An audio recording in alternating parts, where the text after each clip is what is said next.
Imashakaraba. Teketea. Rebosa karaba. Rimandaraba. Rapa.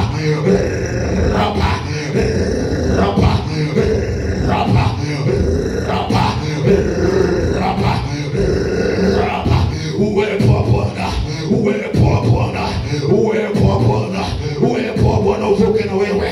Vuka na uwepo wa Bwana. Vuka na Bwana. 2026. Be mashaka in the name of the Lord. Be mashaka rapa. Be mandiripo. Kisima kimetibuliwa. Be mashaka rapa. Be mandarapa seke. Katika jina la Yesu. Jina la Yesu, katika jina la Yesu. Asante Bwana Mungu wa mbingu na nchi kwa ajili ya saa hii, katika jina la Yesu Kristo wa Nazareti. Neema yako na baraka zako, asante Bwana Yesu kwa sababu ziko nasi. Na iweka semina hii Bwana mbele zako, na mweka na mtumishi wako mpake mafuta, hekima, ujuzi na kibali viwe juu yake Bwana mabwana, katika jina la Yesu. Na kila aliyekuja Bwana mpe usikivu wa rohoni, na hicho kiti Yesu Kristo jina lako likaketi kwa uwezo wa Roho Mtakatifu. Kila atakayesikia ujumbe wa jioni leo Bwana akapokea kitu kutoka kwako, katika jina la Yesu Kristo. Aliyeko hapa na wale walioko njiani Bwana Mungu wa majeshi ya malaika, naomba Bwana uwepo wako na nguvu zako Yesu Kristo viwe juu yao wanapokuja Bwana, moto wa kimadhabahu uteketeze kila aina ya kizuizi cha kutokulisikia neno lako, na baraka zako za agano jipya Bwana Mungu wa majeshi ziwe juu yao, ni katika jina la Yesu Kristo. Hebu mshangilie Bwana Yesu kwa makofi na vigelegele. Bwana amefanya, Bwana amefanya, Bwana amefanya. Amen, amen, amen. Naomba uketi kwenye uwepo wa Bwana wakati mtumishi wa Mungu anasimama kwa ajili ya zamu yake ya siku ya leo. Shangilie Bwana moyoni mwako, kwa sababu Mungu anakupenda sana, anataka avuke na wewe. Hallelujah. Hallelujah. Hebu tuongeze makofi tena kwa Yesu Kristo. Hallelujah, hallelujah, hallelujah. Hallelujah, hallelujah, hallelujah. Ongeza tu makofi yako kwa Yesu Kristo. Ongeza tu makofi, sijakwambia unyamaze. Ongeza tu makofi yako, ongeza makofi kwa Yesu Kristo. Hallelujah, hallelujah, hallelujah. Amen, amen. Wangapi wana furaha kuwa kwenye nyumba ya Bwana siku ya leo? Amen, amen. Inapendeza sana. Ni siku yetu ya 18. Mungu ameendelea kuwa pamoja na sisi, na tunamtukuza na tunambariki kwa namna ambavyo ameendelea kutusaidia na kutupigania na kutupa nguvu ya kuendelea kuomba. Wangapi wamechoka kuomba? Niona mikono ya waliochoka kuomba. Nimeona mmoja tu peke yake. Amen. Bwana asifiwe sana. Tusichoke kuomba, tudumu. Biblia inasema dumuni katika sala. Bwana asifiwe sana. Wala wasiache kuomba, wala wasikate tamaa. Imewapasa kumwomba Mungu siku zote, wala wasikate tamaa. Hakikisha hauishi njiani. Kama tulivyoanza pamoja, tunamaliza pamoja siku zetu hizi za mfungo, na nina hakika kabisa utakuwa matokeo ya maombi ambayo umeyaomba kwa siku hizi 21. Bwana asifiwe sana. Utakuwa matokeo ya maombi ambayo umeyasogeza mbele za Bwana kwa siku hizi 21 ambazo umekuwa ukiingia nyumbani mwa Bwana na kujifunza na kuomba pia. Basi ni siku ambayo Mungu ametupa tena kwa ajili ya kujifunza, na baadaye pale tutakuwa na maombi yatakayotuongoza kulingana na somo ambalo Mungu amekusudia kuliachilia kwetu siku ya leo, kwa mfululizo wa maombi wa masomo ambayo Mungu ameendelea kutupa. Kwa hiyo ninaamini kabisa kuna kitu ambacho Mungu amekusudia kwa ajili yangu na kwa ajili yako. Uwe tayari kukipokea. Basi unaweza kufunga macho yako na tuombe. Baba, katika jina la Yesu Kristo wa Nazareti hai, Mungu wa utukufu, Mungu wa utukufu, Mungu wa utukufu, Mungu wa utukufu, Mungu wa utukufu wote, katika jina la Yesu Kristo wa Nazareti. Baba, ni wasaa mwingine tena ambao umetupa watoto wako kusogea katika nyumba yako, mfalme wa falme, kula chakula ulichokiandaa kwenye meza yako. Na kwa hakika mfalme wa falme, tuna hakika chakula ambacho Bwana umekiandaa kwa ajili yetu umekusudia Bwana kuandisha nafsi zetu na roho zetu. Bwana, tukue katika wewe, katika kimo, tukue katika wewe, katika maarifa, tukue katika wewe, katika kimo, katika upana na urefu wote, mfalme tukikujua wewe, katika jina la Yesu. Asante kwa ajili ya kila nafsi iliyopo mahali hapa na inayotusikiza mahali popote pale tena jioni leo. Mungu, ninakusihi kila nafsi itakayosikia sauti yako Baba, sikio likawashe, na mbegu utakayoipanda ndani yake ikalete matokeo katika jina la Yesu Kristo wa Nazareti. Ninanyamazisha kila nguvu zote za giza, roho zote za giza na mapepo na kila aina ya ufalme wa giza kwa jina la Yesu Kristo, kwa jina la Yesu Kristo, jina lipitalo majina yote. Inuka Bwana, na maadui zako wote watawanyike jioni leo katika jina la Yesu Kristo. Nimeomba usikivu juu ya watoto wako na ufahamu na warohoni wa kuelewa kile ambacho Bwana umekusudia kutufundisha. Ni katika jina la Yesu Kristo. Bwana, nitumie kama chombo chako mfalme wa kuongozwa na Roho yako Mtakatifu kuyanena kwa ujasiri na kwa nguvu yale yote ambayo umekusudia watoto wako yasikie siku ya leo katika jina la Yesu Kristo. Nimeomba na kuamini. Amen. Amina. Mtu wa Mungu, tunamshukuru Mungu sana kwa neema hii ya kipekee ambayo ametupa, na binafsi ni washukuru wote ambao mmeendelea kupata nguvu ya kuhudhuria katika maombi haya na katika mfungo. Ninaamini kabisa kile unachokipanda si bure, taabu yenu si bure, na nina hakika kabisa Mungu atawajibu kadri ambavyo mmeendelea kwake bila kuzimia moyo. Mungu ametupa somo siku ya leo lenye kichwa kinachosema madhara ya kuubadili utukufu wa Mungu kwa vitu visivyo na faida.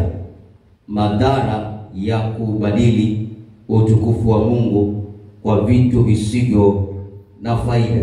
Maandalizi yetu tunapojiandaa kwa ajili ya mwaka wa 2026, kuna mambo mengi ambayo Mungu ameendelea kuachilia tangu tulipoangalia juu ya mawazo ya Mungu kwetu.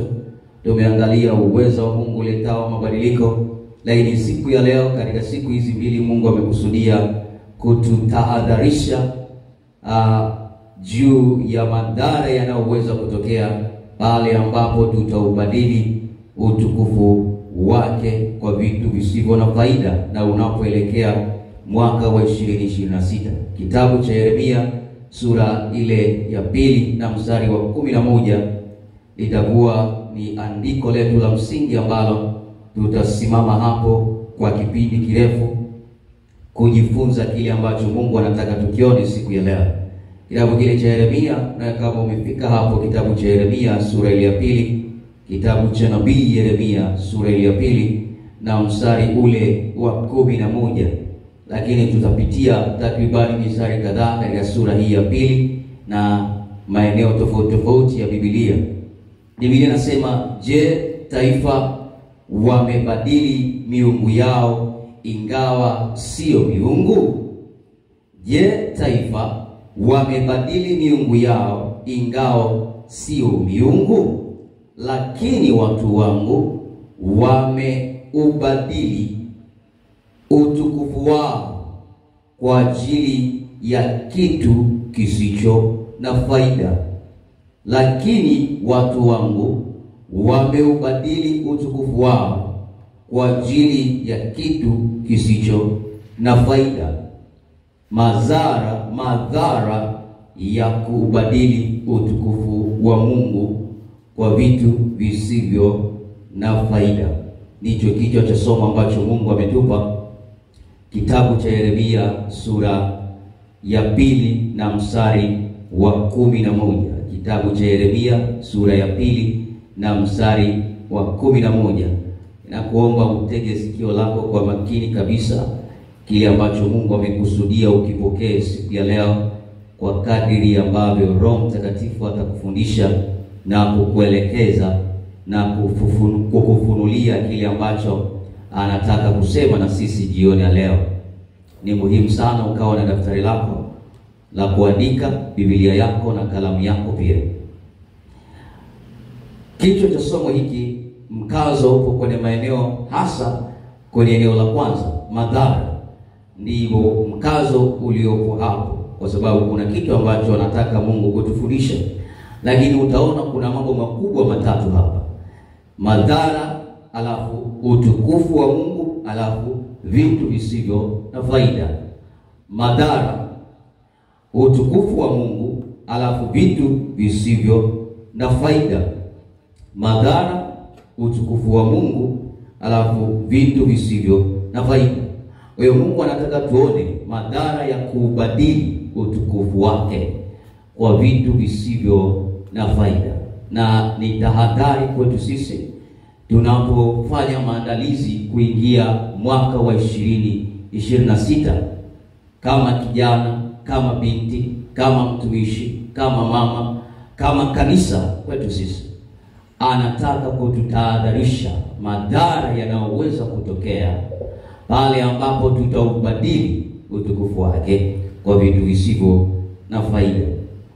Sasa ukisoma Biblia katika maeneo tofauti tofauti, neno utukufu limejitokeza kwa namna tofauti tofauti.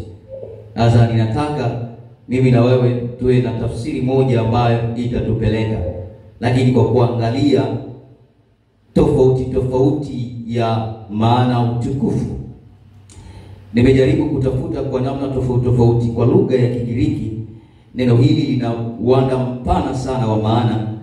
Wametumia neno linaitwa doxa, D-O-X-A, doxa, utukufu, wakiwa wanamaanisha au likiwa lina maana ya kwamba ni utajiri, ama ni heshima, ama ni ukamilifu, ama ni ubora, ama ni mwangaza, au ni fahari, au ni sifa.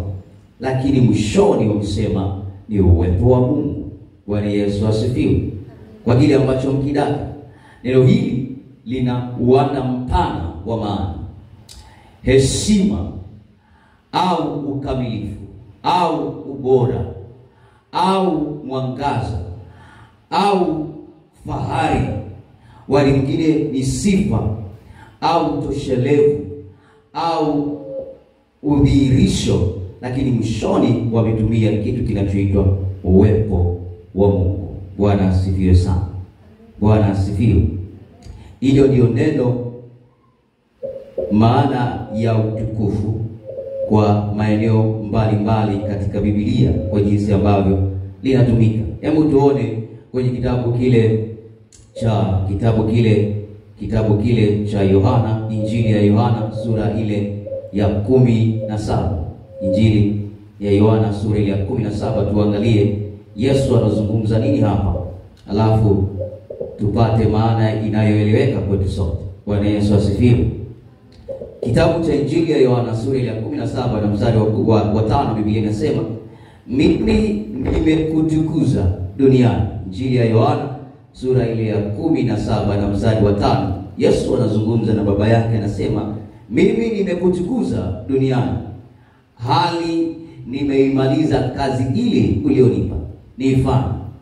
Nimeanza mstari wa 4. Sasa mstari wa 5 anasema, na sasa Baba, unitukuze mimi pamoja nawe kwa utukufu ule niliokuwa nao pamoja nawe kabla ya ulimwengu kuwako. Yesu anazungumzia ubora aliokuwa nao pamoja na Baba yake akiwa mbinguni. Bwana Yesu asifiwe.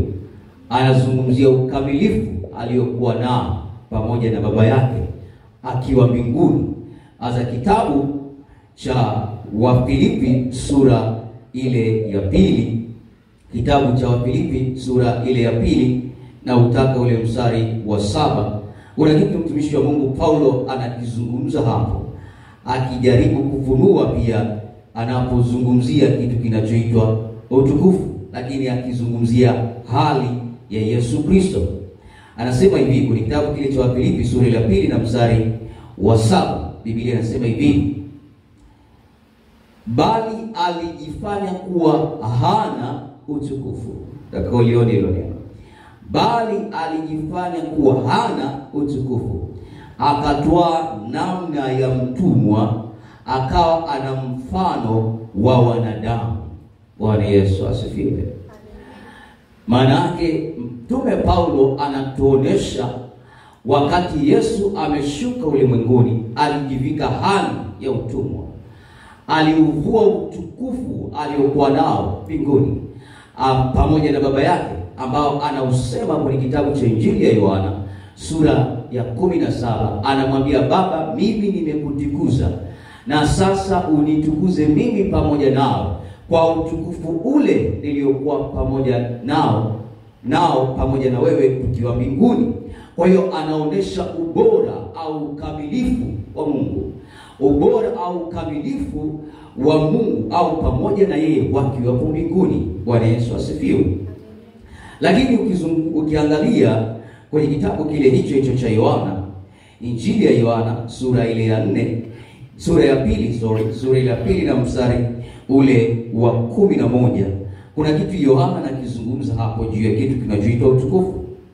Biblia inasema, Injili ya Yohana sura ile ya 2 na mstari wa 11, mwanzo huo wa ishara Yesu alifanya huko Kana ya Galilaya, akaudhihirisha utukufu wake, nao wanafunzi wake wakamwamini. Bwana Yesu asifiwe. Mwanzo huo wa ishara Yesu aliufanya huko Kana ya Galilaya, akaudhihirisha utukufu wake, nao wanafunzi wake wakamwamini. Maana ya neno lililotumika hapa kama utukufu linamaanisha ukuu ama uweza wake, akaudhihirisha utukufu wake. Yesu wakati harusi imetindikiwa divai imeisha, na mama yake Yesu anampata, Yesu anamwambia tumeishiwa divai. Yesu anamwambia nina nini mimi na wewe mama, kwa sababu wakati wangu bado hujafika. Lakini yule mwanamke Mariamu anawaambia watumishi wale, lolote atakalowaambia lifanyeni. Yesu anawaambia kusanyeni mabalasi haya, mabirika yale ya maji, wakajaza maji. Alafu Yesu akageuza yale maji kuwa divai. Biblia inasema akaudhihirisha utukufu wake. Maana yake akaonesha uwezo wake, nguvu zake, mamlaka yake katika utendaji. Bwana Yesu asifiwe sana. Haleluya. Wangapi tunaelewa madhara ya kubadili utukufu wa Mungu kwa kitu kisichokuwa na faida? Kwa kitu kisichokuwa na faida. Bwana Yesu asifiwe sana. Fungua kitabu kile cha Isaya sura ile ya 40 mstari wa 5. Kitabu cha Isaya sura ya 40 na mstari wa 5, sababu kuna kitu nataka udaki hapa ili tunapoingia ndani uelewe kwa nini tunazungumza au kwa nini Mungu amekusudia kuachilia somo hili kwetu siku ya leo.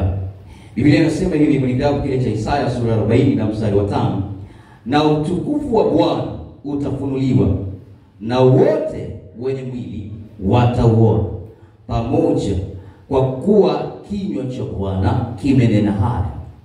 Na utukufu wa Bwana utafunuliwa,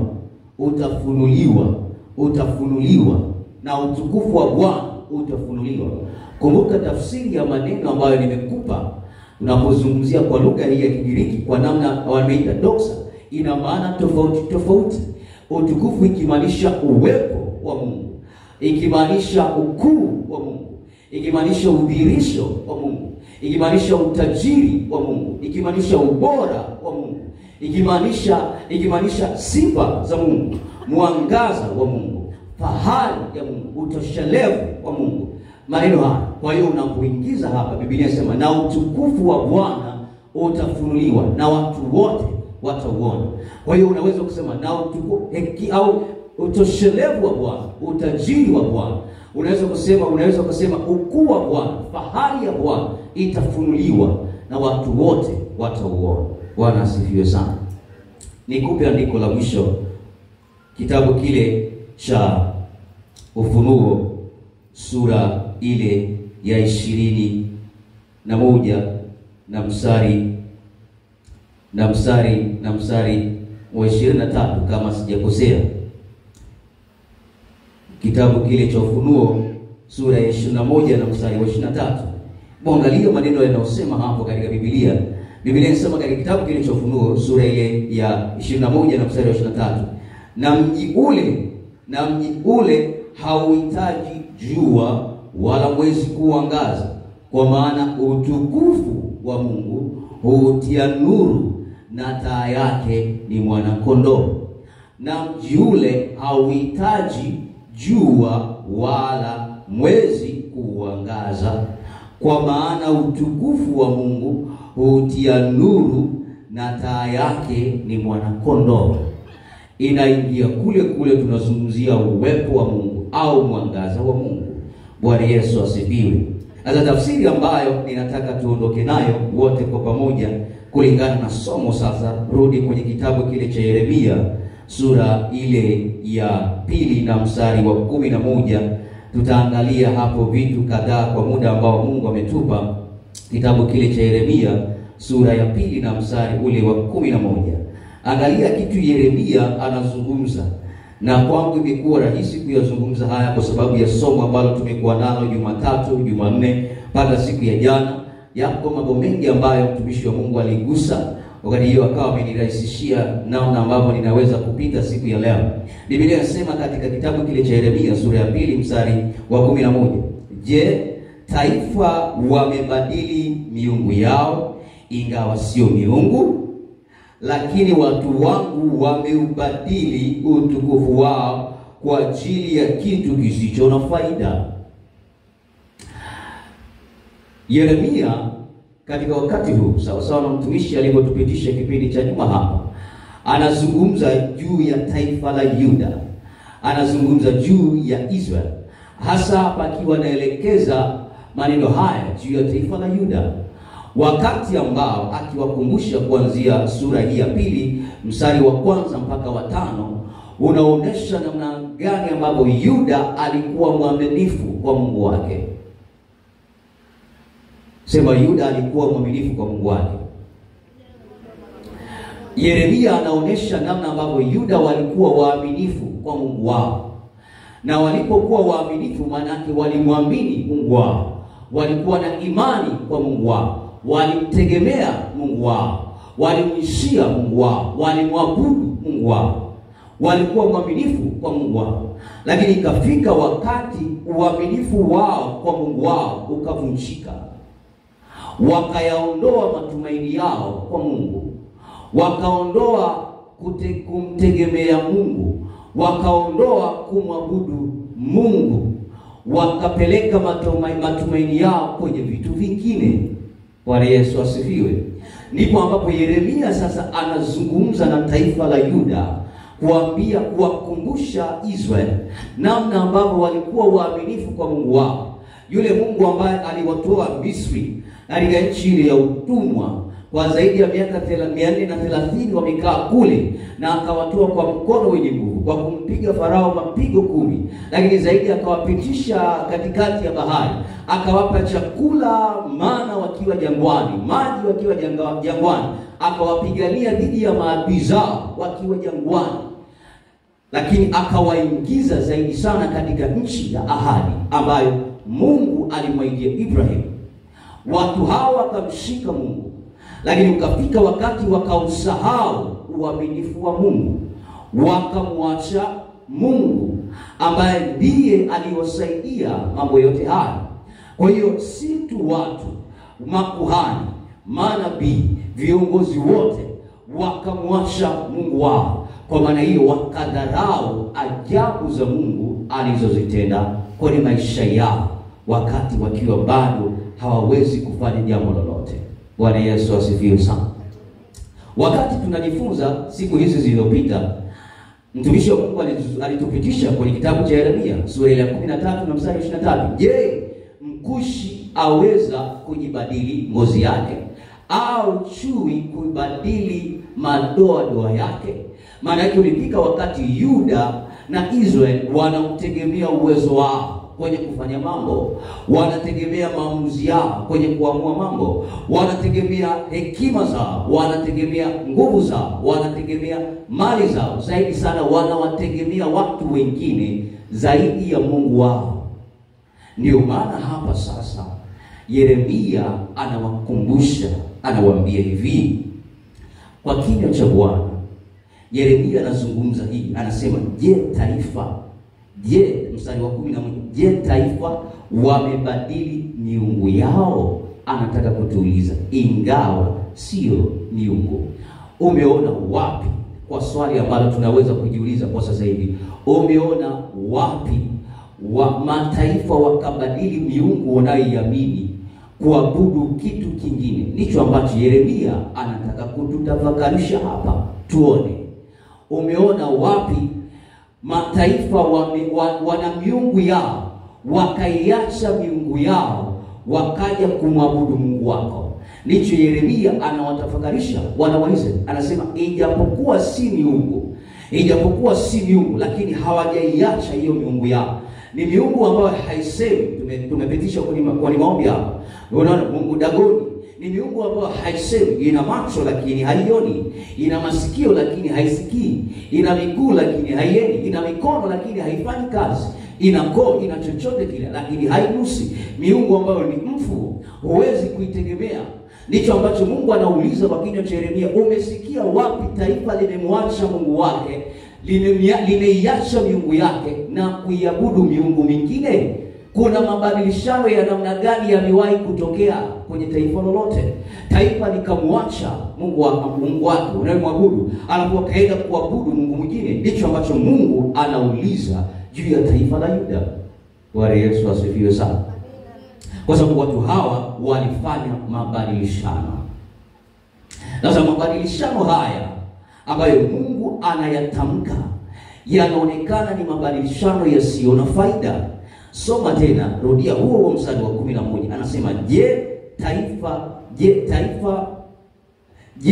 taifa wamebadili miungu yao, ingawa sio miungu, lakini watu wangu wameubadili utukufu wao kwa ajili ya kitu kisicho na faida.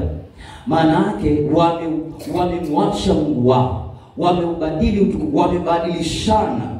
Maana yake Mungu wao mwenye utajiri wote, Mungu wao mwenye heshima yote, Mungu wao mwenye mamlaka yote, mwenye ukuu wote, mwenye utoshelevu wote, mwenye nguvu zote, Mungu wao ambaye anaweza kuwasaidia katika mambo yote, wamemwacha, wamebadilishana na kitu ambacho hakina faida. Ni sawasawa ukafanya biashara, muuza dhahabu akatoa kilo zaidi ya 100 za dhahabu kwa gunia 2 za mahindi. Bwana Yesu asifiwe. Wale wanaojua biashara wanaelewa. Kilo 100 za dhahabu kwa gunia 2 za mahindi, maana yake umefanya biashara ya hasara. Bwana asifiwe sana. Ndicho ambacho Israeli walikifanya. Ndicho ambacho Yuda walikifanya. Kufanya mabadilishano yasiyo na faida. Na swali ambalo Mungu, au kitu ambacho Mungu anataka tutafakari, kwa sababu kuna madhara ya kufanya jambo la namna hiyo. Tunapoelekea mwaka wa 2026, maana yake ni muhimu sana kuutunza utukufu wa Mungu. Unaweza ukaomba juu ya uwepo wa Mungu uende pamoja na wewe, lakini ukashindwa kuutunza uwepo wa Mungu kukaa pamoja na wewe. Bwana Yesu asifiwe. Kuna ambao hawajanielewa. Unaweza kuomba Mungu aende na wewe, lakini usiwe katika mazingira throughout the year Mungu kwenda na wewe, kwa sababu kuna wakati hao walimkorofisha Mungu wao. Kwa hiyo unaweza kuomba uwepo wa Mungu, lakini una uwezo wa kutunza uwepo wa Mungu kwa mwaka mzima? Kwa sababu usipotunza uwepo wa Mungu, usipotunza ukuu wa Mungu kwenye maisha yako, utajiri wake, usipotunza utukufu wa Mungu kwenye maisha yako, maana yake kuna madhara makubwa yanayoweza kutokea. Bwana asifiwe sana.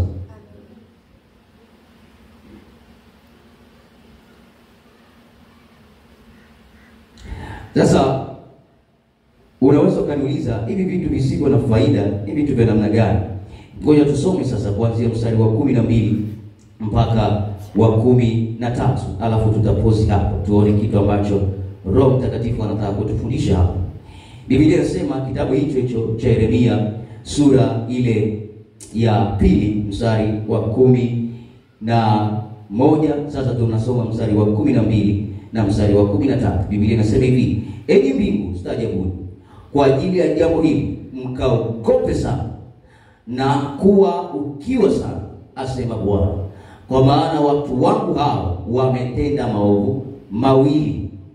Kwa maana watu wangu hao wametenda maovu mawili. Yeremia anaainisha sasa maovu hao. Ovu la kwanza, wameniacha mimi niliye chemichemi ya maji ya uzima.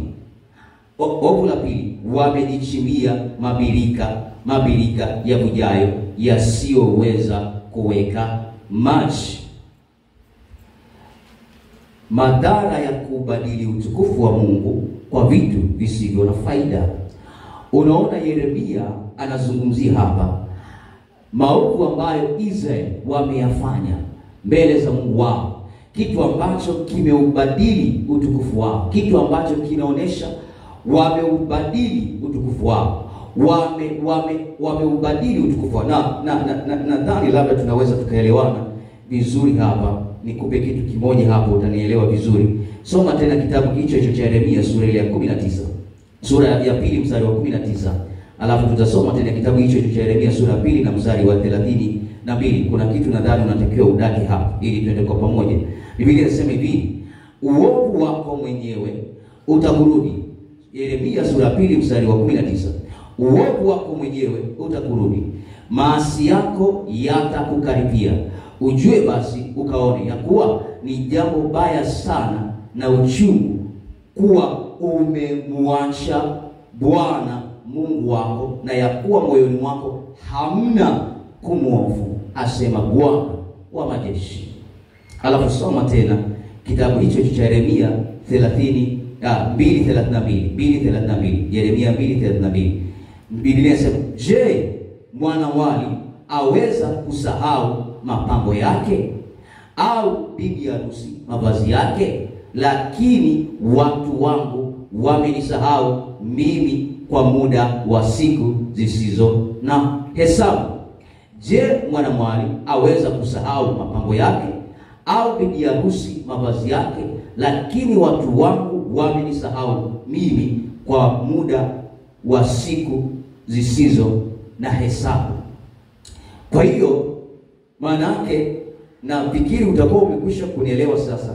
Tunapozungumzia kubadili utukufu wa Mungu, kubadili utukufu wa Mungu, maana yake tunazungumzia kumwacha Mungu au kumsahau au kutokumhofu Mungu, na badala yake kutegemea, kutumainia kitu kingine kuwa msaada kwako. Sawa sawa na mtumishi wa Mungu alivyotupitisha kwenye kitabu kile cha Yeremia sura ile ya 13. Hapa tunachozungumzia hapa kubadili utukufu wa Mungu, maana yake katika tafsiri hizi ambazo Yeremia anatupa ni kumwacha Mungu au kumsahau. Anasema umeniacha. Anasema, je, mwanamwali anaweza kusahau mavazi yake, au bibi harusi kusahau? Je, mwanamwali anaweza kusahau mapambo yake, au bibi harusi kusahau mavazi yake? Maana yake alisema, lakini watu wangu wamenisahau. Kwa hiyo maana yake tunapozungumzia kubadili utukufu wa Mungu ni ile hali ya kumwacha au kumsahau Mungu au kutokumhofu na kutegemea kitu kingine kuwa msaada kwako. Sawa sana vile ambapo mtumishi ametupitisha hapo nyuma. Maana yake kuna msaada unaotegemea sio kutoka kwa Mungu. Kuna msaada unaotegemea kutoka kwenye vitu vingine. Kuna msaada unategemea kutoka kwenye watu wengine. Na hilo ni jambo la hatari sana, mtumishi wa Mungu, unapoingia 2026 kuwahi kulifanya au kuwahi kulitenda. Kwa sababu nataka nikuoneshe hapo. Biblia inasema hivi, sasa kitabu hicho cha Yeremia sura ya 2 mstari wa 13, ni kueleze jambo hapa. Anasema, hao wametenda maovu mawili, wameniacha mimi niliye chemichemi ya maji ya uzima, wamenichimbia mabirika ya vujayo yasiyoweza kuweka maji. Maana yake Mungu anazungumza hivi, Israeli wamemwacha, wameubadili utukufu wake. Maana yake wamemwacha, wamesahau, wamemsahau, wametumainia vitu vingine. Lakini Mungu kwao ndiye chemichemi ya maji ya uzima. Kuna tofauti kati ya chemichemi na mto. Ni muhimu sana kuelewa hilo, kwa sababu mto unaweza kukauka, chemichemi haikauki. Bwana Yesu asifiwe sana. Bwana Yesu asifiwe sana. Sasa watu wanaweza wakasahau hilo, kwa sababu Mungu ni chemichemi. Israeli, Mungu amekuwa chemichemi ya Israeli, lakini wamemsahau, lakini wamembadili kwa kitu kingine. Alafu sasa walichokibadili ni kitu gani? Hicho kitu hakina faida. Mungu anasema wametengeneza mabirika ya kujaa, wametengeneza mabirika na kuweka maji katika mabirika haya, mabirika yanayovuja. Sasa nataka nikwambie kitu kimoja. Kwa jiografia ya Israeli wakati huo, hata wakati wa sasa kidogo, uwezo wao wa kupokea mvua katika msimu ni mdogo sana, na vyanzo vya maji ni vichache sana, kwa sababu ni nchi ambayo ipo katika hali ya jangwa, katika hali ya ukame. Kwa hiyo walikuwa na kawaida ya kutengeneza visima. Utaona tangu kipindi cha Ibrahim, wakati ameingia kwenye nchi ya Kanaani, wanatengeneza visima.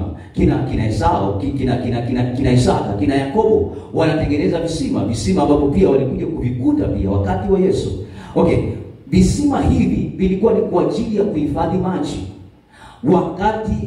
Wakati maji ambayo yatawasaidia wakati wa ukame. Tafsiri yake ni kwamba visima hivi vilikuwa vinawasaidia kupata maji wakati wa ugumu, wakati wako kwenye hali ngumu, wakati hawana msaada utakaowasaidia, hawana maji ambayo yanatiririka kutoka juu. Kwa hiyo wanahitaji kwenda kwenye visima. Lakini visima hivi ambavyo wamevitengeneza wao kwa mikono yao ni visima ambavyo vimeharibika na wanajaza maji ndani yake. Lakini nataka nikwambie, kwa namna yoyote ile, mimi na wewe tunapoingia 2026, uwe na uhakika ya kwamba kuna magumu, kuna nyakati ambazo utapita ni ngumu, na kuna nyakati ambazo utapita ni nyepesi. Lakini umejitengenezea aina gani ya kisima? Una kisima gani ambacho kitakupa maji wakati huo mgumu? Au umetumainia chemichemi ama mto? Una chemichemi gani ambayo itakusaidia kupata maji wakati unahitaji, wakati uko ni wakati mgumu? Sasa katika mazingira hayo, watu wanaweza kubadili utukufu wa Mungu. Hili ni muhimu sana kuelewa. Katika mazingira hayo, watu wanaweza kumpa Mungu nafasi nyingine, wakavipa vitu nafasi ya kwanza. Bwana Yesu asifiwe sana. Bwana asifiwe. Bwana asifiwe. Tunaelewa? Sasa nikuoneshe mifano michache kabla sijakupa kitu ambacho kitakusaidia. Nimekupitisha kwenye kuangalia utukufu wa Mungu, lakini pia nimekupitisha kwenye kuangalia tunapozungumzia kubadili utukufu wa Mungu kwa vitu visivyo na faida. Sasa nikuoneshe vitu visivyo na faida. Hapa walitengeneza visima, lakini vitu visivyo na faida ni vitu vya namna gani? Vitu visivyo na faida ni vitu vya namna gani? Vitu visivyo na faida ni vitu vya namna gani? Mungu anachozungumza hapa katika Yeremia, vitu visivyo na faida ni vitu vya namna gani ambavyo anataka tuvielewe. Kwa hiyo unaweza ukaona kwa tafsiri ambayo ninaweza nikakupa kitu ambacho vitu visivyo na faida. Tutaangalia kitabu cha Yona. Yona anazungumza hapa, lakini pia hapa na mfano kadha tutaiangalia hapa. Ni kitu chochote ambacho utashikamana nacho au utajitoa kwacho, ama utakuwa na mazoea nacho ambacho kitakuwa mbadala wa mahusiano yako na Mungu. Bwana Yesu asifiwe. Kitu chochote ambacho hakina faida, maana yake ni kitu ambacho utashikamana nacho. 2026 utashikamana nacho au utajitoa kwacho au utakuwa na mazoea nacho, kitachoingilia mbadala wa mahusiano yako na Mungu aliye hai.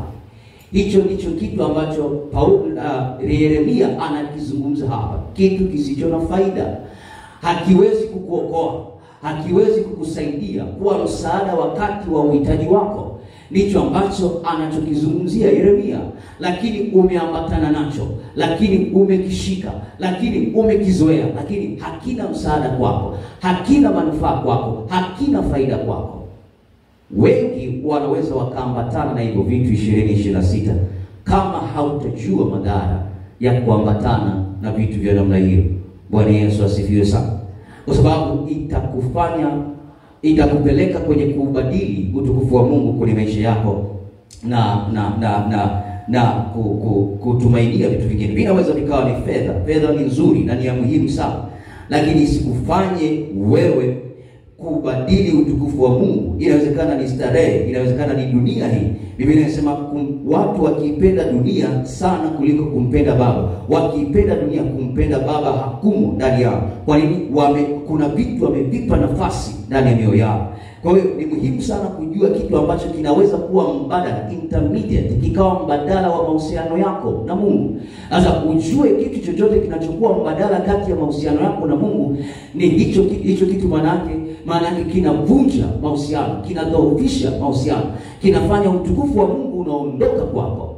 Kwa hiyo ni mbaya zaidi utukufu wa Mungu unapoondoka juu yako, kwa sababu tumeona mambo ambayo yanazungumzwa tunapozungumzia utukufu wa Mungu. Sasa kwa dakika kadhaa nikupe mifano michache kabla sijakupeleka kwenye pointi ya kwanza ambayo na ya mwisho ambayo tutaimaliza kwenye siku ya leo. Utaona Israeli walibadilisha utukufu wa Mungu walipotengeneza ndama. Kwenye kitabu kile cha Kutoka sura ya 32 na mstari wa 4, walibadilisha utukufu wa Mungu walipotengeneza ndama. Lakini ukisoma pia kwenye kitabu kile cha Warumi sura ile ya 1 na mstari wa 23, inazungumzia watu walipobadili utukufu wa Mungu na kuna vitu vilitokea hapo. Kwa hiyo unaweza ukaona kuna wakati wanaweza watu wakafika kuubadili utukufu wa Mungu tu kwa sababu ya vitu fulani. Sasa nataka uangalie kwenye kitabu cha Kutoka sura ile ya 32 na mstari wa 4. Kuna kitu nafikiri utajifunza hapo, na nimemwomba Roho Mtakatifu akusaidie. Kama kuna kitu unadaka, ni muhimu sana kwako tunapoingia mwaka wa 2026. Mungu anazungumza kwenye kitabu kile cha Kutoka sura ile ya 32 na mstari wa 4. Biblia inasema hivi, Biblia inasema akapokea mikononi mwao, akaitengeneza kwa patasi, akaifanya iwe sanamu ya ndama kwa kuyeyusha. Nao akasema, hiyo ndiyo miungu yako Israeli iliyokutoa katika nchi ya Misri. Hawa ni wana wa Israeli, wameusahau utukufu wa Mungu wao. Baada ya Musa kwenda kuomba takriban siku 40, ameenda kutafuta uso wa Bwana, amepanda mlimani kwenda kuomba. Israeli wanamngoja Musa ashuke, lakini wakati wanamngoja Musa ashuke, wanaona anakawia, na Musa ndio anayo ramani ya kuwapeleka Kanaani. Wakiangalia mahali walipotoka Misri kule, kuna vitu vilikuwa vimewashikilia, lakini pia wakiangalia vita walivyokutana navyo, wakiangalia wanapoelekea vita ambavyo watakutana navyo, hao watu wakabaki hawana msaada. Wakaona lazima tutafute msaada, tutafute kitu kinachotusaidia sisi, kwamba kimetutoa Misri na kwamba kitatupeleka kule ambapo tunataka kwenda. Unajua kuna mazingira unafika unamsahau Mungu kwenye maisha yako. Kuna mazingira unaweza ukafika ukamwazia Mungu kwa upumbavu. Kwa sababu gani? Hayo mazingira yanakusaulisha ukuu wa Mungu, utukufu wa Mungu kwenye maisha yako. Kama ukifika mazingira haya, kumbuka somo hili, usibadili utukufu wa Mungu kwa kitu kisicho na faida. Bwana Yesu asifiwe sana. Hawa watu wakati wapo wanamsubiri Musa, Haruni hakuweza kushikamana nao kwa sababu anajua ni watu wenye mioyo migumu. Anajua walipotoka na wanapoelekea. Sasa wanatengeneza ndama. Ni muhimu sana kujiuliza, kwa nini ndama na si nyama mwingine? Walikuwa wanafahamu tamaduni za Wamisri. Ng'ombe kwa Kimisri au kwa tamaduni za Kimisri alikuwa ni aina ya mungu wanaomwabudu. Ndio maana utaona Farao anaota ndoto ya ng'ombe, wale waliokuwa wanono na wengine wembamba. Kwa hiyo kwa Wamisri aina ya ng'ombe ilikuwa ni mfano wa ibada kwao, ni mungu, na huyu ng'ombe alikuwa anawekwa kwenye madhabahu, na ni ng'ombe wa kawaida kabisa. Na wanapomweka kwenye madhabahu, watu walikuwa wanaenda kuuliza, Kwa hiyo kulingana na posta au mijongeo ya ule ng'ombe atakayokuwa anafanya, watu wanapouliza maswali, maana yake ndio majibu wanapokea. Mijongeo ya ule ng'ombe inatafsiriwa majibu ya maswali ya watu waliouliza. Kwa hiyo Haruni alielewa kwamba hawa watu kuna kitu wanakihitaji kwenye ufahamu wao. Akatengeneza ndama hii ya dhahabu, kwa sababu alijua inawezekana watu wakiamini wakaenda kuuliza watapata nguvu, lakini hawakujua wanaubadili utukufu wa Mungu kuwa kitu kisicho na faida. Bwana Yesu asifiwe. Na utaona hapo kwenye kitabu cha Wafalme wa kwanza sura ile ya 12 na mstari wa 28 unamkuta Rehoboamu hapo, namna ambavyo na yeye anafanya mambo haya katika maeneo makubwa mawili, Betheli na Dani.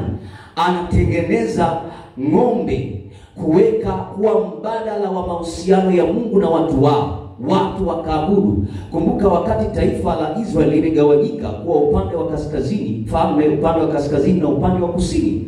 Kwa hiyo kuna wakati Mungu akamwambia Suleiman, nitakuachilia ufalme mmoja, sio kwa sababu yako, lakini kwa sababu ya Daudi mtumishi wangu. Kwa hiyo mtoto wa Suleiman, Rehoboamu, akapata ufalme mmoja, lakini aliyekuwa mfanyakazi Rehoboamu akapata falme zote. Sasa kwa sababu hakuwa Rehoboamu hakutaka wachangamane kwenda kuabudu Yerusalemu, kwa sababu hekalu na madhabahu iko Yerusalemu, alichokifanya ni kutengeneza ng'ombe ili watu wasipande kwenda Yerusalemu kwenda kuabudu. Maana yake ametengeneza nini? Mbadala wa kitu cha kinachochukua utukufu wa Mungu, na watu wakaanza kwenda kuabudu hiyo ng'ombe. Unaweza kusoma huo mfano kwenye kitabu kile cha Wafalme sura ile ya 12 na mstari wa 28. Ndio maana tumsoma ambalo tulipitishwa hapo, akaja yule nabii kutoka Yuda akamkemea Rehoboamu, mkono wake ukakatika, na tunaona maelezo ambayo yalifuata kwa nabii yule, mambo ambayo yalitokea baada yake. Lakini nataka uondoke na hichi na neno hili kwenye kitabu kile cha Zaburi 106 na mstari wa 19. Mungu anazungumza hapo kitu kimoja. Zaburi 106 mstari ule wa 19.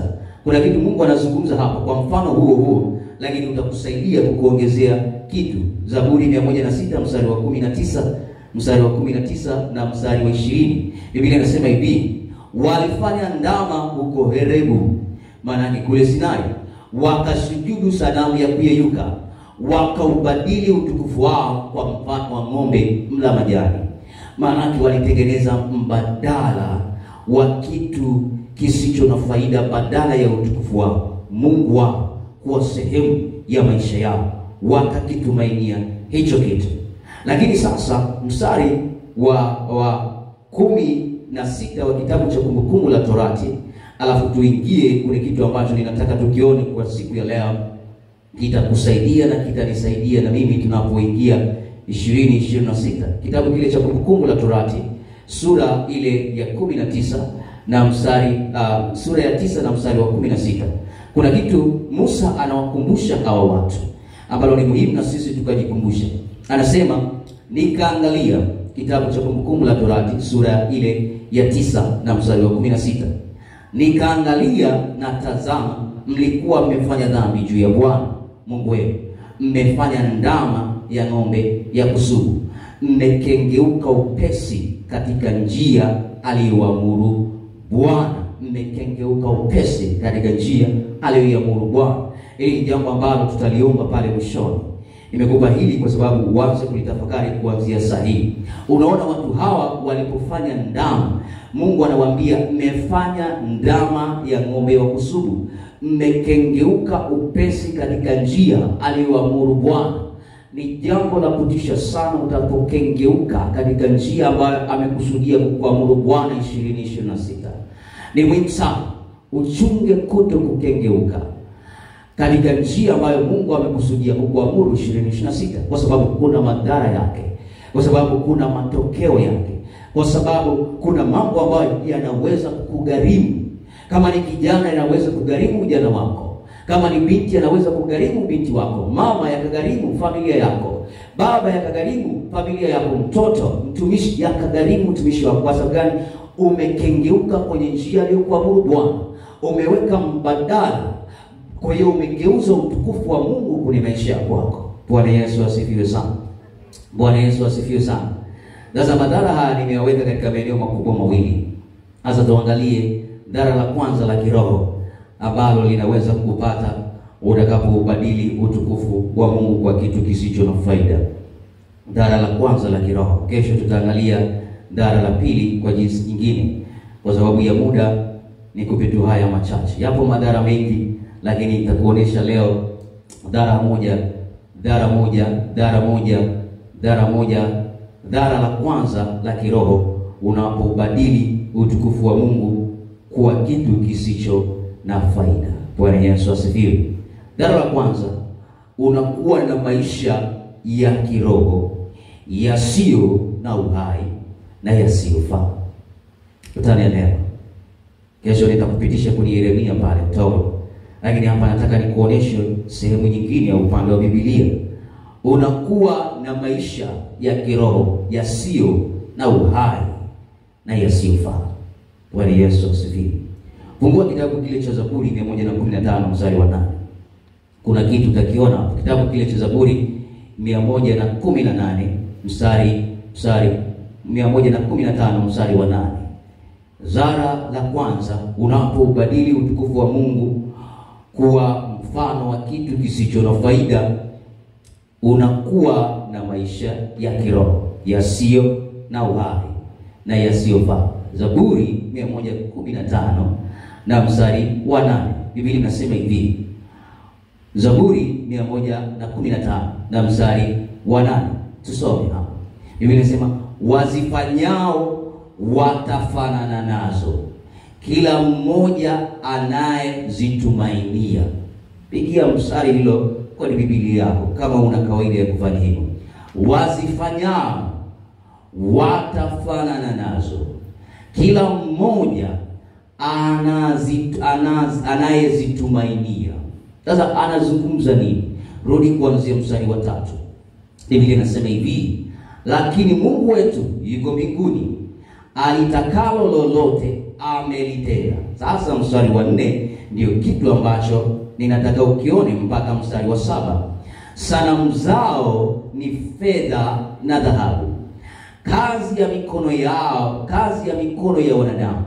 Zina vinywa lakini hazisemi, zina macho lakini hazioni, zina masikio lakini hazisikii, zina pua lakini hazisikii harufu, mikono lakini hazishiki, miguu lakini haziendi, wala hazitoi sauti kwa koo zake. Nataka nirudie tena hapo. Sanamu zao ni fedha na dhahabu, kazi ya mikono ya wanadamu. Zina vinywa lakini hazisemi, zina macho lakini hazioni, zina masikio lakini hazisikii, zina pua lakini hazisikii harufu, mikono lakini hazishiki, miguu lakini haziendi, wala hazitoi kwa koo sauti zake, wala hazitoi sauti kwa koo zake. Mstari wa 8 sasa nasema wazifanyao watafanana nazo, kila mmoja anayezitumainia. Bwana Yesu asifiwe. Utanielewa kwa nini sasa nimekwambia unakuwa na maisha ya kiroho yasiyo na uhai na yasiyofaa. Kwa nini? Umeubadili utukufu wa Mungu kwa kitu kisichofaa. Angalia mfano wa sanamu hii. Ina masikio lakini haisikii, ina macho lakini haioni, ina miguu lakini haitembei, ina mikono lakini haitendi kazi, ina kinywa lakini hakisemi. Maana yake ni mfu. Bwana Yesu asifiwe. Maana yake ni mfu. Alafu sasa mstari wa 8 anasema wazifanyao watafanana nazo na wanaozitumainia. Maana yake unapoubadili utukufu wa Mungu kuwa kitu kisicho na faida, unakuwa unafanana na hicho kitu. Biblia inasema tumeumbwa kwa mfano wa Mungu. Kwa hiyo kwa sababu tumeumbwa na mfano wa Mungu na kwa sura yake, maana lazima maisha yetu yaakisi kwamba tuna Mungu ndani yetu. Kwa sababu tunamwangalia Mungu, lazima tufananie Mungu aliyetuumba. Unapogeuza utukufu wa Mungu ndani yako kuangalia kitu kingine kisichokuwa na utukufu wa Mungu, maana yake unafanana na hicho kitu. Unapojiangalia kwa kioo, unaiona sura yako. Bwana Yesu asifiwe. Hakuna namna unaweza kujiangalia kwenye kioo ukaona sura ya mwingine. Kwa hiyo pale unapojiangalia, unajiona wewe. Unapojiangalia kwa Mungu, unajiona wewe. Unapogeuka na kuangalia kitu kingine, yale maisha ya kitu unachokiangalia, ulichokipa nafasi, kinakuvaa. Bwana Yesu asifiwe. Baba amewahi kusema hapa mara nyingi kwenye kitabu chake, nionyeshe aina ya Mungu unayemwabudu, anaamua aina ya maisha utakayokuwa nayo. Bwana Yesu asifiwe sana. Aina ya Mungu unayemwabudu ndiye anaamua aina ya maisha utakayokuwa nayo. Kwa hiyo unapoubadili utukufu, na tunapozungumzia hapa, unapoubadili utukufu wa Mungu kwenye maisha kwako kwa kitu chochote kisichokuwa na faida, maana yake utafanana na hicho kitu. Ukifanana na hicho kitu, maana yake utukufu wa Mungu umeondolewa juu yako. Maana yake kama ni mtu ni kitu ambacho hakisemi, hakiwezi kukusaidia, hakiwezi kukupa nguvu, hakiwezi kukuuisha, maana yake unakuwa mfu. Maisha yako ya kiroho yanakuwa mfu. Unakuwa ni mtu usio na faida. Biblia inasema kwenye kitabu kile cha Ufunuo wa Yohana sura ya 3 na mstari wa 1, inasema ana jina la kuwa hai, lakini amekufa nafsini mwake. Kwa nini? Unaonekana upo hai, lakini ndani roho yako imeshakufa. Kwa nini? Umeubadili utukufu wa Mungu kwa kitu kisichokuwa na faida. Bwana Yesu asifiwe sana. Bwana Yesu asifiwe sana. Ni jambo la kuchunga sana. Haya ni madhara. Hili ni dhara ambalo litakupata kama utaubadili utukufu wa Mungu kwa kitu kisichokuwa na faida. Na miongoni mwetu inawezekana hapa tunaelewa, tunajifunza kwa vitendo, pale ambapo tuliondoa nafasi ya Mungu, tukaubadili utukufu wa Mungu, afu kuna vitu tukavipa nafasi. Kuna watu wanaijua hiyo gharama katikati yetu hapa. Kuna watu wanaijua hiyo gharama. Kwa hiyo haya yanakuja kututahadharisha. Tunapoelekea 2026, chunga sana kutokuubadili utukufu wa Mungu. Mungu ni utajiri wako, ni utoshelevu wako. Haijalishi unapita kwenye wakati mgumu kiasi gani, bado Mungu anabaki kuwa ni utukufu wako. Bado Mungu anabaki kuwa ni utoshelevu wako. Bado Mungu anabaki kuwa ni msaada wa kwako. Utakapoubadili utukufu wake juu yako kwa kitu kingine, ujue kuna madhara yatakupata. Mtu wa Mungu, Bwana Yesu asifiwe sana. Bwana asifiwe sana. Huwezi kuona matokeo ya kiroho kwa sababu maisha yako yamekuwa mfu. Kwa sababu hiyo, unapokuwa kama sanamu ambayo ina macho haisemi na miguu haiendi, kwa hiyo huwezi kuona matokeo ya kiroho ndani yako, kwa sababu kuna kitu umekipa nafasi, umeshikamana nacho. Kwa hiyo lazima utafanana na hicho kitu, kwa sababu ni mfu. Lazima utafanana na hicho kitu. Unakuwa kama kipofu, unakuwa kama kiziwi. Ndio maana wakati mwingine hapa watumishi wa Mungu wanahubiri na mafundisho ambayo ya kubadilisha maisha ya watu. Lakini kwa nini watu wabadilike? Kwa sababu watu kuna vitu wamebadilisha. Utukufu wa Mungu haupo kwenye maisha yao. Wameubadili utukufu wa Mungu kwenda kwenye vitu visivyo na faida. Kwa hiyo watu hawa wamekuwa ni mfu ndani. Kitu ambacho ni mfu, hakina uhai. Si rahisi kikazaa. Si rahisi ukaona kinakuwa. Si rahisi ukaona kinabadilika. Kwa sababu gani? Ndani yake tayari ni mfu. Ni kama birika ambalo limetoboka, limejazwa maji. Ndani yake linajazwa maji. Hakuna namna linaweza kupokea maji. Hakuna namna linaweza kuhifadhi hayo maji. Kwa sababu gani? Tayari ni kitu ambacho si cha faida, ameshikamana nacho. Ndio maana watu wanaweza wakahubiriwa na kuhubiriwa, wakafundishwa na kufundishwa, lakini kama ndani yao wameubadili utukufu wa Mungu kwenye vitu visivyo na faida, uwe na uhakika kabisa hakuna namna, kuna mabadiliko yanaweza kutokea ndani yao. Sasa ni muhimu sana usikubali kuwa mfu kiroho. Usikubali kufa kiroho 2026. Hilo ni jambo ambalo unapaswa kulikataa kwa nguvu zote. Usiubadili utukufu wa Mungu kwa sanamu. Kwa maana kwamba unaipa nafasi sanamu. Sanamu inaweza kuwa ni kitu chochote ambacho wewe unaweza ukashikamana nacho, fedha, starehe na vitu vyote ambavyo unaweza ukashikamana. Unapovipa nafasi vinakufanya kufa hali yako ya kiroho. Unapokufa hali yako ya kiroho, unafanana na hicho kitu ulichokipa nafasi. Lakini kama ukimpa Mungu utukufu wake, ukimpa nafasi yake, maana yake unaakisi Mungu jinsi alivyo kwenye maisha yako. Tutaona kuna mabadiliko, kuna ukuaji, kuna mijongeo tofauti tofauti mtu anakuwa nayo, kuna mabadiliko tofauti tofauti mtu anakuwa nayo kwenye ujana wake, kwenye huduma tunaona kuna matokeo tofauti, kwenye familia, kwenye ndoa, mahali popote pale mtu anakuwa tofauti. Bwana Yesu asifiwe sana. Sasa nimekwambia unakuwa na maisha ya kiroho yasiyo na hai. Kwa sababu gani? Nimekuonesha Zaburi hiyo ya 115 mstari wa 8 kwamba kwa sababu sanamu hizo hazisikii, hazisemi, kwa hiyo unafanana nazo. Ndio maana unakuwa na maisha ya kiroho yaliyokufa na yasiyofaa. Kwa sababu gani? Umeuondoa utukufu wa Mungu juu yako. Hapo kipengele cha pili, hapo kwenye pointi hiyo, unapokuwa na maisha ya kiroho yasiyo na uhai na yasiyofaa. Nimekuambia kwa sababu gani unakuwa na maisha ya kiroho yasiyo na uhai na yasiyofaa. Ni kwa sababu unafanana na zile sanamu ulizozitumainia.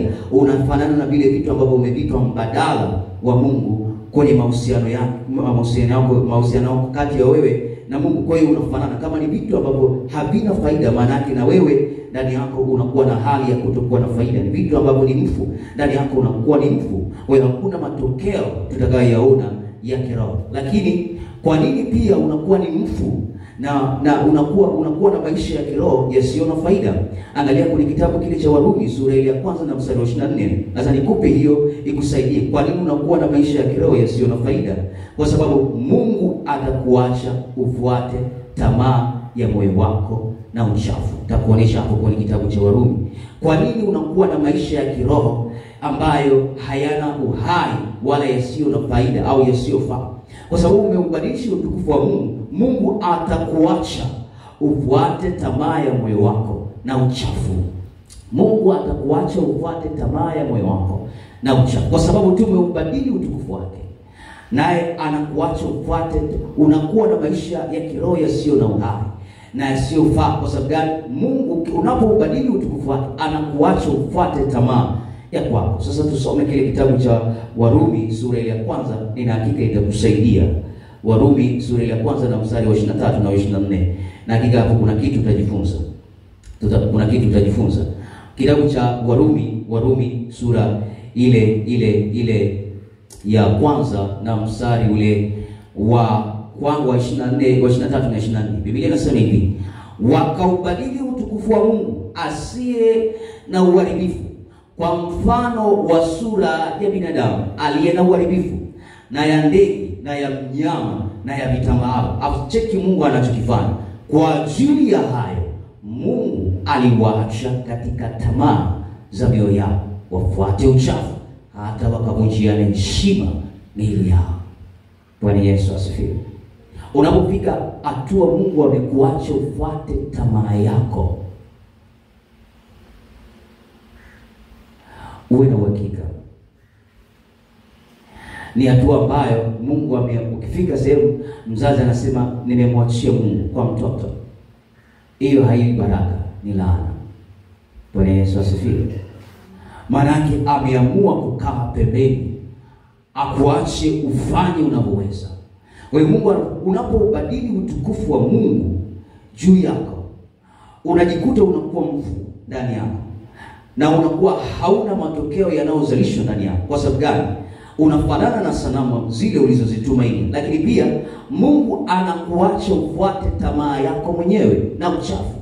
Kwa sababu gani? Umeamua kuubadili utukufu wako. Kumbuka mstari wa 23 anasema walipoubadili utukufu wa Mungu kwa vitu visivyo na uharibifu, Mungu asiye na uharibifu, kwa mfano wa ndama, ndege na wanyama. Mungu kwa ajili ya hayo Biblia inasema Mungu akawaacha wafuate tamaa ya wenyewe. Usiruhusu Mungu akuache ufuate tamaa yako mwenyewe. Na ndio maana tumepita kulisoma hapa, ruhusu mawazo ya Mungu yakawe na wewe. Bwana Yesu asifiwe sana. Bwana Yesu asifiwe. Mawazo ya Mungu 2026 ndio ya kuongoze. Usifike sehemu Mungu anaamua kukuacha ufuate mawazo yako, ufuate tamaa ya moyo wako mwenyewe. Maana ni kwa uangamivu wa kwako, maana ni kufa kwako, ni uharibifu wako. Usifike hatua hiyo Mungu akaruhusu jambo hilo likatokea kwenye maisha yako. Bwana Yesu asifiwe. Lakini jambo la tatu, wakati namalizia hapo kipengele cha 3. Kwa nini unakuwa mfu na mtu asiye na faida? Hali yako ya kiroho. Nimekwambia dara la kwanza la kiroho, unakuwa mtu asiye na uhai. Unakuwa na maisha ya kiroho yasiyo na uhai na yasiyofaa. Kwa nini unakuwa na maisha ya kiroho yasiyo na uhai na yasiyofaa? Jambo hapo la 3, Mungu atakuacha ufuate akili zako mwenyewe na ufanye yasiyopasa. Bwana Yesu asifiwe. Mungu atakuacha kwa sababu umeamua kuubadili utukufu wake. Kumbuka haya ni madhara. Mungu anachofanya ni kutuonya. Maana Mungu atakuacha sasa ufuate akili zako mwenyewe na ufanye ambao unaona wewe unapaswa kuyafanya. Mungu atakuacha ufuate akili zako mwenyewe na ufanye yasiyopasa. Angalia kitabu hicho cha Warumi sura ya 1 mstari wa 28. Kuna kitu hapa Mungu anakizungumza. Anasema kama walivyokataa kuona Mungu katika fahamu zao, Mungu aliwaacha wafuate akili zao zisizofaa, wafanye yasiyowapasa. Kumbuka, rudi juu. Ni kwa nini watu hao wanafanya haya? Ni kwa sababu waliubadili utukufu wa Mungu kwenye maisha yao. Walipoubadili utukufu wa Mungu, wamekufa kiroho. Hali yao ya kiroho ni mfu sasa.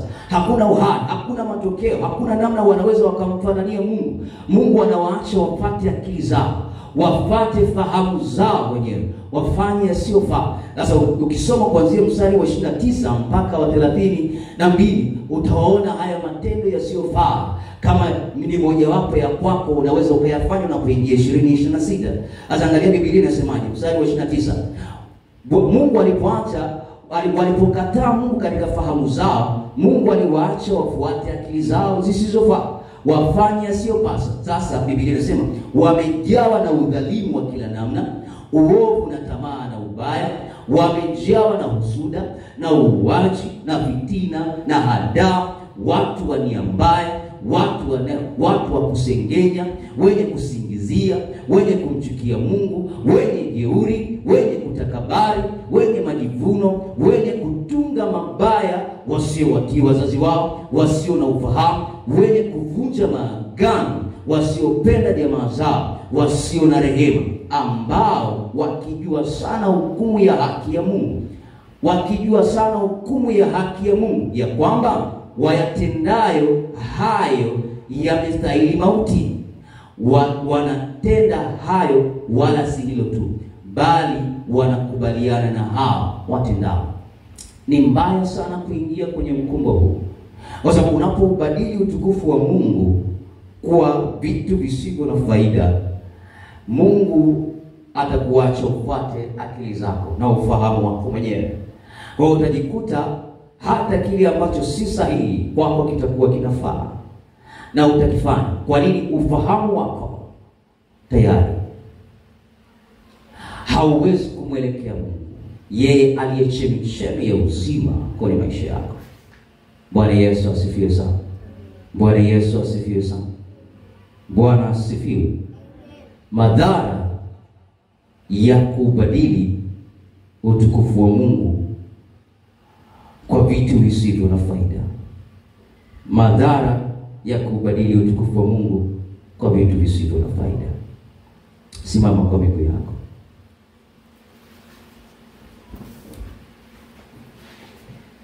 Sijui Mungu anasema na wewe kwa namna gani, lakini nimemwomba Mungu akusaidie na akuwezeshe kwa kadiri ambavyo Roho Mtakatifu aliye mwalimu na kiongozi wetu anayetufundisha. Nimemwomba akusaidie sana, na nimemwomba anisaidie sana. Yapo madhara mengi ya kubadili utukufu wa Mungu kwa kitu chochote kisicho na faida.